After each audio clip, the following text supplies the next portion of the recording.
திராவிட முன்னேற்றக் கழகத்தில் இருக்கக்கூடிய ஒவ்வொரு அமைச்சர்களும் உண்மையிலேயே முட்டாளாக இருக்கிறார்கள் என்பதில் எந்த ஒரு மாற்று கருத்தும் கிடையாது என்று இணையதளத்தில் சவுக்கு சங்கர் அவர்கள் கூறியுள்ளார். நேற்று உச்சநீதிமன்றத்தில் உதயநிதி ஸ்டாலின் அவர்கள் தனது மீது சுமத்தப்பட்ட சனாதன வழக்கை எதிர்த்து அந்த வழக்கு அனைத்தையும் தள்ளுபடி செய்ய வேண்டும் என்றும் சட்ட விதிப்படி 32 பயன்படுத்தி அமைச்சர் என்ற முறையில் அனைத்து அவதூறு வழக்குகளையும் தள்ளுபடி செய்ய வேண்டி உச்சநீதிமன்றத்தில் நேற்று மனு தாக்கல் செய்திருந்தார்.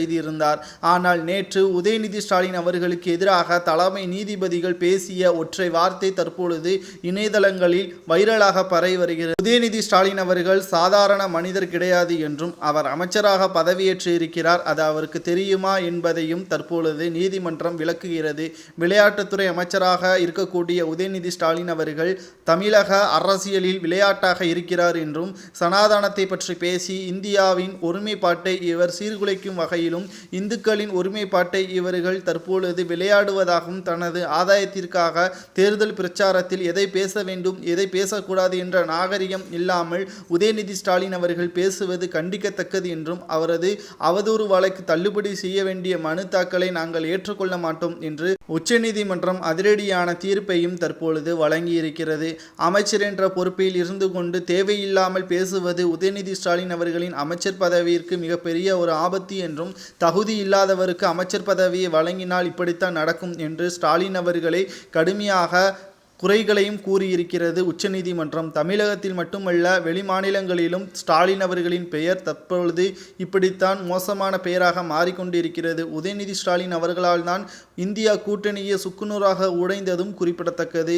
ஏனென்றால் வடமாநிலங்களில் திமுக கூட்டணியான இந்தியா கூட்டணி வெற்றியடைவதற்கான வாய்ப்புகள் அதிகமாக இருந்த நிலையில் சனாதனத்தை எதிர்ப்போம் என்று ஒற்றை வார்த்தையில் உதயநிதி ஸ்டாலின் அவர்கள் பேசியது இந்தியா முழுவதும் பாஜகவினரால் மிகப்பெரிய அளவில் பேசும் பொருளாக மாறியது. இந்தியாவின் ஒற்றுமையை சீர்குலைக்கும் வகையில் உதயநிதி ஸ்டாலின் அவர்கள் பேசுகிறார் என்றும் தனது இத்தனை வம்சாவளியாக பின்பற்றக்கூடிய சனாதனத்தை உதயநிதி ஸ்டாலின் அவர்கள் காங்கிரசுடன் இணைந்து கொண்டு பொய்களையும் புராடுகளையும் கூறிக்கொண்டு இருப்பதாக பிரச்சாரத்தை முன்கொண்ட பிஜேபியினர்கள் எதிராக வாக்குகளை சேகரித்தனர். மேலும் திமுகவினர்களின் முக்கியமான புள்ளிகளின் உருவப்படத்தை கழிவறையில் வடமாநிலங்களில் ஒட்டி மிகப்பெரிய ஒரு சர்ச்சையும் ஏற்படுத்தியது.